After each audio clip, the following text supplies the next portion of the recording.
It's the Andy Griffith Show, Facts and Trivia, with your host, Bob Snap.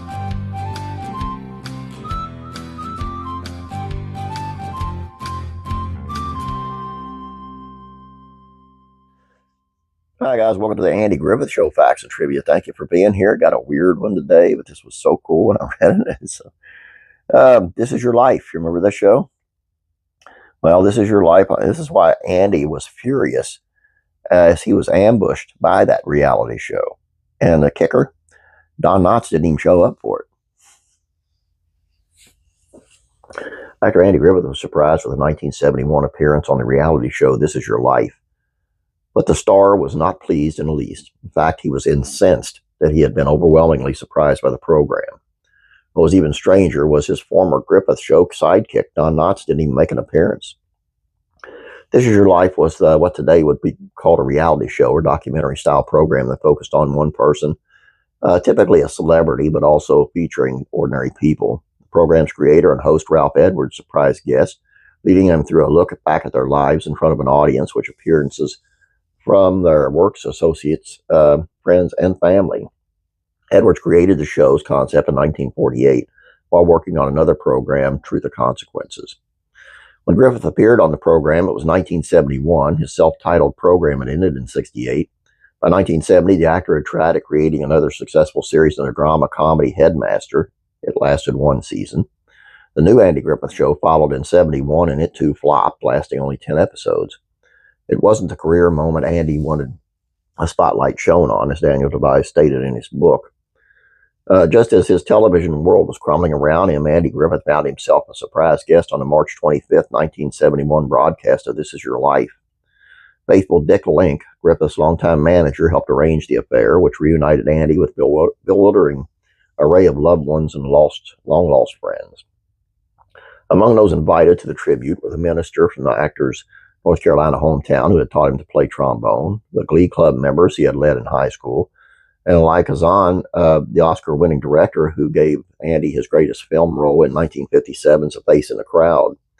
Some of the Griffith Show's cast and crew also showed up, including creator Sheldon Leonard, Jim Nabors, Ron Howard, and Ken Berry. One would think Griffith would have been pleased at the gathering in his honor. He wasn't, according to his biographer. Andy was furious. He liked to control his projects, not be blindsided by them.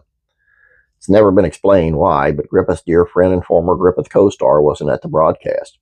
The one curious omission was Don Knotts, Andy's dearest friend, said Tobias. Was this an intentional act by Dick Link, part of a campaign to disassociate his greatest client from the former partner? Decades later, Dick maintains he never intentionally excluded Don from the broadcast. How could you accidentally exclude him from the broadcast? That don't make no sense either. And I can understand Andy being blindsided and being a little bit upset. Being incensed is a whole different situation. But the thing about Andy is that he was a private guy, a very private guy. So I can understand it a bit. And I loved one of my favorite episodes of, and I never got to see the Andy one though. My favorite episode of This Is Your Life was when they did Junior Samples from Hee Haw, if you remember him. And he cried like a baby, man. It was the coolest. I mean, it was just so, it was awesome. I'm going to look that up and see if I can't find that. All I got for you here, guys, I hope you enjoyed this. Please don't forget to check out Class Rural Comedies, which is on Andy Griffith Show's Aunt Bee, Frances Bobbier, and how she was convinced to move over to Mayberry RFD with just a little bit of flattery. Classic TV Facts and Trivia is on I Dream of Jeannie and how Barbara Eden did not want to marry Larry Hagman's character on the show. Classic Rock Country Music Facts and Trivia is on Willie Nelson. He says, I kissed him on the lips. He's talking about Charlie Pride. It's how young Willie Nelson helped a young Charlie Pride launch his country music career. This is super cool, and it tells you how great a guy Willie Nelson really is. Faith and Entertainment is on country star George Jones and how you look to God to get sober. That's a really neat story, too. All I got for you guys, please subscribe if you have not yet. Please like this video. Appreciate it. You have a great day. God bless you, and I'm praying for you.